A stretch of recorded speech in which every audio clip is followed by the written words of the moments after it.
मिरज येथील काशी विश्वेश्वर मंदिर येथे महाशिवरात्री निमित्त भाविकांची अलोट गर्दी।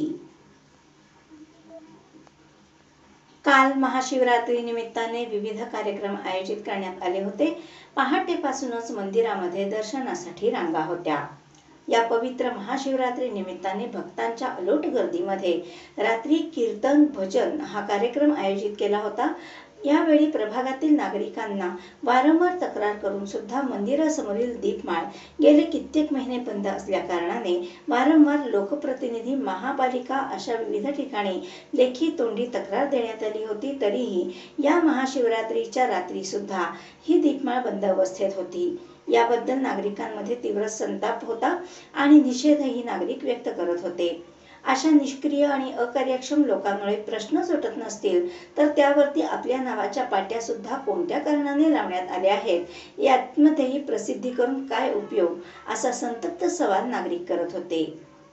शिवरात्रीच्या पर्वानिमित्त आज इथं महाशिवरात्रीचा उत्सव फार मोठ्या प्रमाणात झाला। बऱ्याचशा भक्तांची प्रचंड गर्दी होती, पण त्या गर्दीमध्ये आज इथं जी दीपमाळ उभी केली आहे ती अंधारात आहे। या दीपमाळ ज्यांनी बसवली त्यांचं कर्तव्य होतं की या शिवरात्रीच्या उत्सवाच्या आत ती दीपमाळ रिपेरी केली पाहिजे। असे निष्क्रिय लोकांनी ती दीपमाळ केलेली आहे। त्यामुळे मी त्या सर्व नगरसेवक त्यांचे बरोबर नाही काम असे मी जाहीर करतो आणि लवकरात लवकर ही निष्क्रिय दीपमाळ चालू करावी अशी नम्र विनंती करतो।